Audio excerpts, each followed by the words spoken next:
여기 송북도에는 아직도 가을이 한창입니다.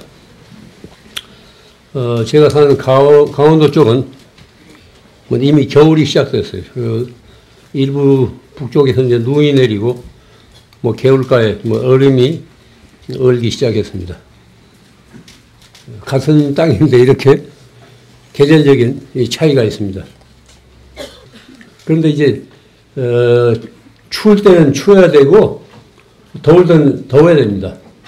겨울에 많이 춥지 않고 더웠다면 그 이상이죠. 또 한여름이 더웁지 않고 춥다면은 그것도 이상합니다. 겨울은 겨울답게 추워야 되고 여름은 여름답게 더워야 됩니다. 그래야 이제 그런 기후 속에서 사람만이 사는 세상이 아니기 때문에 식물과 동물, 곡식이 열매를 맺고 자라고 과일이 또 열매를 맺고 자라는 거죠. 또 겨울에 추위가 있어야 생태계에 온전하게 이게 보존이 됩니다. 겨울이 춥지 않고 더우면은 뭐 이상 난동을 해가지고 거기서 이제 생활비는 덜 들지 모르지만은 생태계에 그런 이변이 옵니다. 한 제자가 스승에게 물었습니다. 모진 추위나 더위가 올 때는 어떻게 피해야 합니까? 보통 우리가 이제 무더울 때, 또 피서들 가지 않습니까? 휴가철에. 또 더울 때도 이제, 추울 때도, 더위를 찾아서 이제 남쪽으로 내려가는 수도 있고 그렇습니다. 모진 추위와 더위가 올 때는 어떻게 피해야 하겠습니까? 이렇게 제자가 묻습니다. 스승의 답이에요. 그래, 추위나 더위가 없는 곳으로 가면 되지 않겠느냐. 추위나 더위가 미치지 않는 그런 없는 데로 가면 되지 않겠느냐. 이렇게 이제 답을 합니다. 그러니까 이제 제자가 다시 묻습니다. 어떤 곳이 추위와 더위가 없는 곳입니까? 어떤 곳이 추위와 더위가 없는 곳입니까? 이때 그 스승의 답이에요. 추울 때는 그대 자신이 추위가 되고 더울 때는 그대 자신이 더위가 되라. 추울 때는 그대 자신이 추위가 되고 더울 때는 그대 자신이 더위가 되라. 춥니 덥니 하는 것은 우리가 분별입니다. 삼복 더위 속에서도 어떤 일에 열중하게 되면은 더위를 몰라요. 겨울도 마찬가지입니다. 무슨 일 삶에 빠지게 되면은 열중하게 되면 그 추위를 모릅니다. 이것은 우리가 이제 누구나 경험할 수 있는 일이에요. 제가 옛날 그 부리라며 살 때, 몹시 여름에 더울 때, 그때는 별로 사람들이 오지 않기 때문에 그 내입바람으로 부엌에서 뭐 가구를 하나 똑딱거리면서 가구를 하나 만들고 있었는데 몹시 더운 여름이었어요. 그 일에 내가 열중하느라고 전혀 더위를 느낄 수가 없었습니다. 일하지 않고 한가한 사람들이 일기예보에도 관심이 많은 사람들이 더위와 추위에 약해요. 그런데 일에 열중하게 되면 그런 더위와 추위에 별로 관심이 없습니다. 그렇기 때문에 우리가 춥니 덥니 하는 것은 하나의 분별이에요. 추위와 더위는 상대적으로 비교하기 때문에 분별에서 오는 고통이라는 겁니다. 그런 비교에서 벗어나게 되면 추위와 더위가 그렇게 심각하지 않습니다.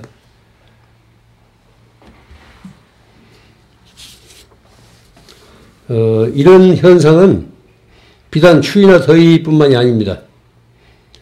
뭐 생사를 나고 죽는 일, 괴롭고 즐거운 일, 혹은 얻고 잃는 일, 또 사랑하고 미워하는 일, 가난과 부 등도 상대적인 비교에서 오는 현상이에요. 거기는 절대치가 없습니다. 늘 상대적인 비교에서 오는 현상이기 때문에 좋으니 굿니 사랑하니 미워하느니 또 이제 뭐 잃었느니 얻었느니 이렇게 늘 우리가 그렇게 분별을 해요. 그러니까 피서 가는 사람들은 우리 동양이나 어디 가면 이제 더위가 없을 거라고 생각하고 피서를 가지 않습니까? 모처럼 이제 휴가철에. 그러니까 거기는 거기대로 다 이제 더위가 있게 마련이에요. 뭐 추위도 마찬가지고. 번뇌 밖에 따로 보리가 있는 건 아닙니다. 뭐 경전에서 부처님 말씀이 있지 않습니까? 번뇌와 보리가 별개의 것이 아니라는 거예요. 표리 관계입니다. 거죽은 번뇌이니까 좀 속은 보리예요. 지혜란 말이에요. 도. 번뇌 밖에 따로 보리가 있는 것이 아니고 생사를 떠나서, 그러니까 우리 일상생활 떠나서 따로 이제 뭐 열반이 있는 게 아니라는 겁니다. 현재 이 세상 밖에 어딘가에 천국이 있다고 흔히 우리들은 믿고 있는데, 바로 이 현실 세계에서 우리가 천국을 이룰 수 있는 것이지, 이 현실을 떠나서 따로 천국이 존재하지 않는다는 그런 그 가르침입니다. 이런 분별을 없애기 위해서 스승은 추위를 피하려 하지 말고 내 자신이 추위가 되라는 것, 내 자신이 더위가 되라고 이렇게 설파한 겁니다. 요즘 이제 온 세상이 하나같이 불황과 경제 위기를 말하고 있습니다.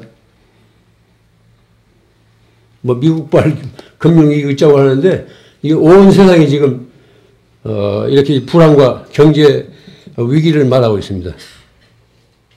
그럼 이러한 경제 위기 앞에서 사람이 사람답게 살기 위해서는 어떻게 처신해야 할 것인가가 우리에게 주어진 과제입니다.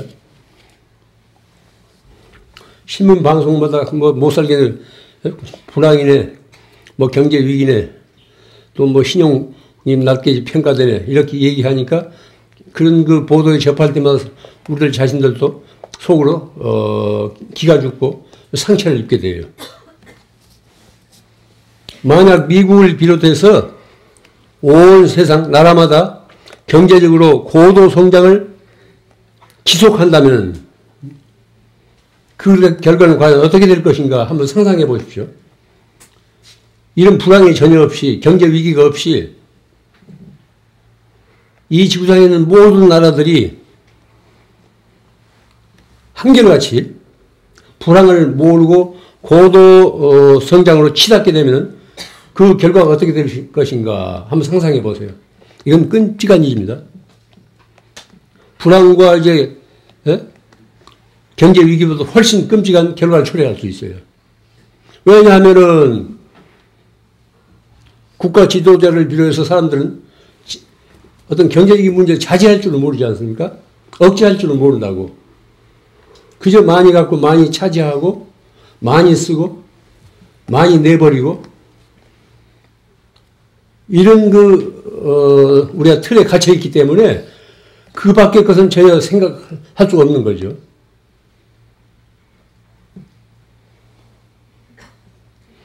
과연 인류는 그들이 누리는 경제적인 부만큼 행복한가? 이게 물어야 됩니다. 우리가 뭐 20, 30년 전 뭐 연탄 떼고 뭐 쌀 한 대 두 대 사다 먹던 그런 시절과 지금 모두 다 이제 살 만큼 살고 모든 것이 갖추어져 있고 저마다 모두 차를 몰고 다니는 이런 그 지금 현실하고 한번 비교해 보십시오. 사는 것은 여러 가지로 풍요롭고 편리했지만은 우리 내면은 20, 30년 전보다 훨씬 더 황폐해 있습니다. 사람이 사람을 믿지 않잖아요. 사람이 사람을 꺼려한다고. 만약 모든 나라들이 이 경제적인 어려움을 모르고 생각대로 고도 성장을 누린다면은 지구 환경은 현재보다 훨씬 황폐될 겁니다. 또 빈부의 격차는 더욱 심해질 거예요. 자살률도 더욱 올라가면 올라갔지 내려가지는 않을 겁니다. 왜냐하면은 인간의 행복과 불행은 물질적으로 많고 적음에 달려있지 않기 때문에 그렇습니다. 사람이 자기 분수를 알고 사람답게 살아가는 데는 물질적인 부만이 최고선은 아닙니다. 물질적인 부보다도 사람끼리 서로 믿고 의지하고 서로 돕고 사랑하면서 마음 놓고 살 수 있는 그런 세상이 돼야 돼요. 지금이 어떤 세상입니까?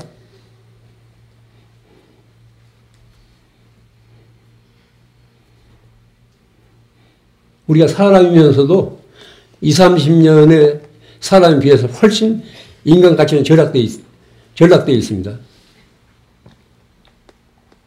사람이 사람을 못 믿어합니다. 모두 꺼려하지 않아요. 이런 현상은 사람과 사람 사이에 무언가 불순물이 끼어들어서 그래요. 불필요한 불순물이 끼어들어서 그런다고. 물질이 됐건 부가 됐건 없어도 좋을 그 불필요한 것들이 사람과 사람 사이를 끼어들었기 때문에 서로 못 믿어하고 불신하고 꺼려하고 그런 겁니다. 모든 현상은 고정불변되지 않고 유동적이에요. 고정불변한 것은 이 세상에 어디에도 없습니다. 그렇기 때문에 모든 건 다만 한때일 뿐이에요. 이것이 우주의 리듬이고 실상입니다. 경제적인 불황, 이것도 인간들이 스스로 조절할 줄 모르니까 어떤 우주의 리듬, 보이지 않는 손에 의해서 그렇게 되도록 지금 율동을 하고 있는 거예요. 그렇게 되도록 파도를 일으키고 있는 겁니다.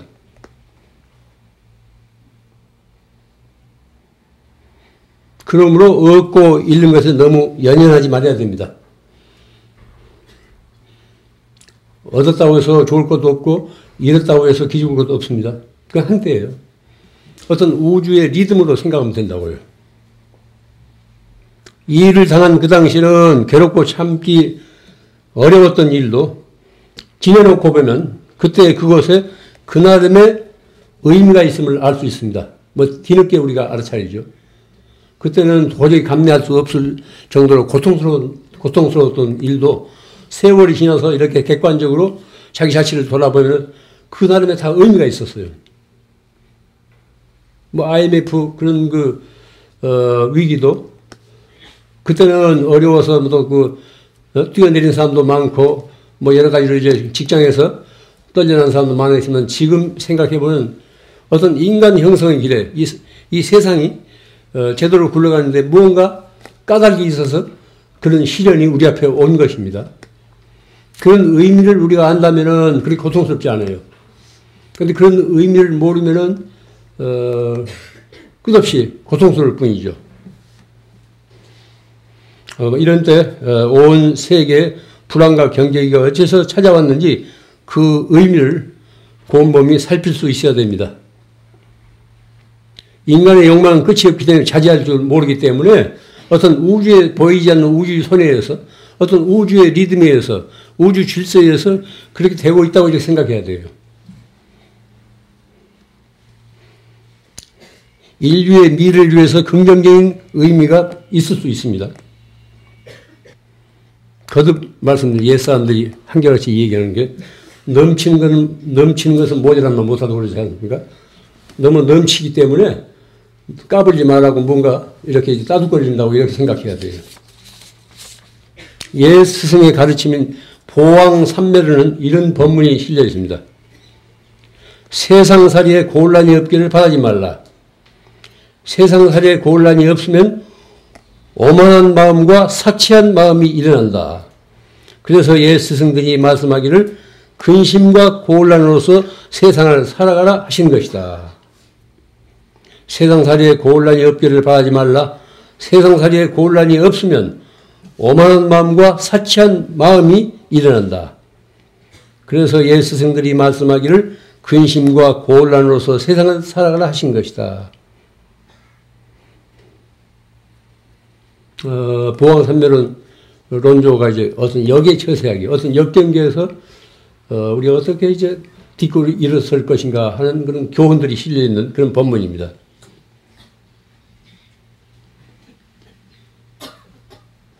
그러니까 경제적으로 고도 성장을 하게 되면 지금도 훨씬 사람들이 오만해지고 또 사치하게 될 겁니다. 부시 정권 초기에 일합글을 침공하잖아요. 모두 세상에서 다 반대하는데.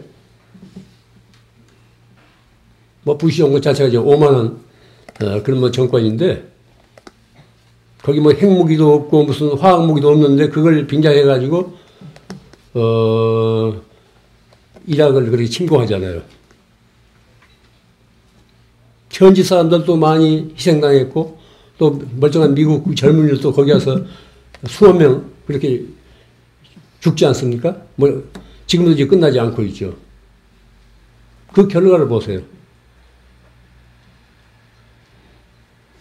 정치 지도자의 그 잘못 판단, 또 오만한 것이 그렇게 이제 인류 사회에 그런 그 끔찍한 재앙을 불러일으킵니다. 오늘 같은 그 미국 사회의 어떤 금융위기도 그 시발점은 그런 데 있는 거예요. 그런 아무 의미 없는 일에 탕진하기 때문에 어떤 우주의 리듬이, 우주의 손결이 까불지 말라고 그렇게 이제 따뜻거리고 있는 현상이 좀 오늘 같은 그런 그 경제 불황입니다. 저는 그렇게 생각해요.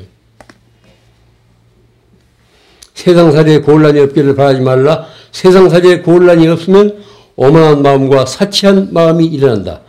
그래서 옛 스승들이 말씀하기를 근심과 곤란으로서 세상을 살아라 하시는 것이다.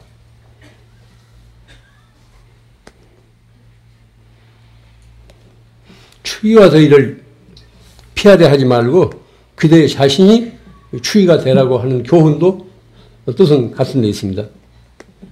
그렇게 되면은 추위도 더위도 미칠 수가 없습니다. 행복할 때는 행복에 매달리지 마십시오. 그것도 한때예요. 집안에 좋은 일이 있다고 해서 너무 좋아하지만 말하는 거예요. 조심조심 그걸 이제 감사히 받아들일 뿐이지 좋은 일이 있다고 해서 그것이 영원히 지속될 걸 생각하지 마십시오.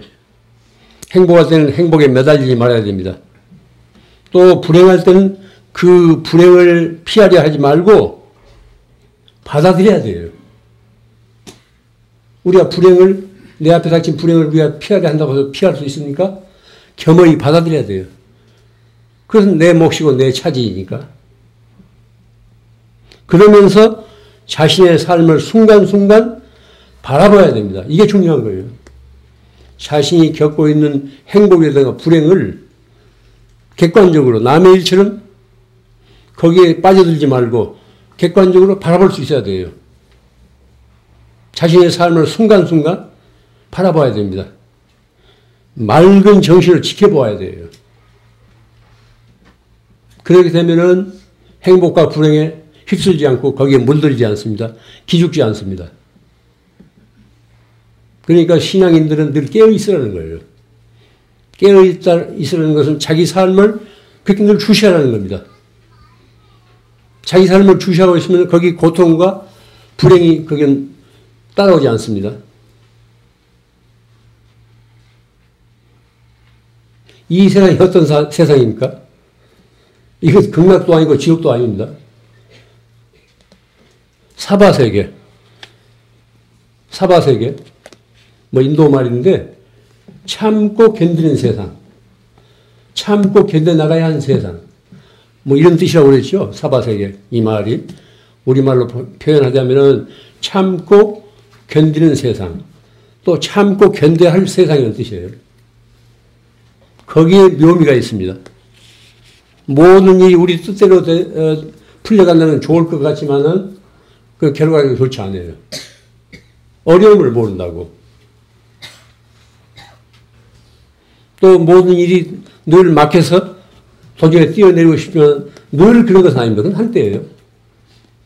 그것도 내가 불러들인 어떤 삶의 매듭이에요. 좋은 일이 됐건 굳은 일이 됐건 우리가 겸허히 그걸 받아들이면서 또 조심할 수 있어야 돼요. 또 그런 현상을 객관적으로 자기 주시하라는 거예요. 거기에 매몰되지 말고 빠져들지 말고 주시하라는 거예요. 신앙인들이 제일 과제가 자기 삶을 그렇게 살피라는 겁니다. 뭐 이목구하고 연부라고 한다는 게 다 그거예요. 그런 그 참선이라든가 연부라든가 강경을 통해서 자기 자신을 그렇게 주시하라는 겁니다. 자기 자신을 살피고 있으면은 어떤 상황에 처하더라도 거기에 짓눌리거나 매몰되지 않습니다. 다 딛고 일어설 수 있는 지혜와 용기가 그 안에서 싹틉니다.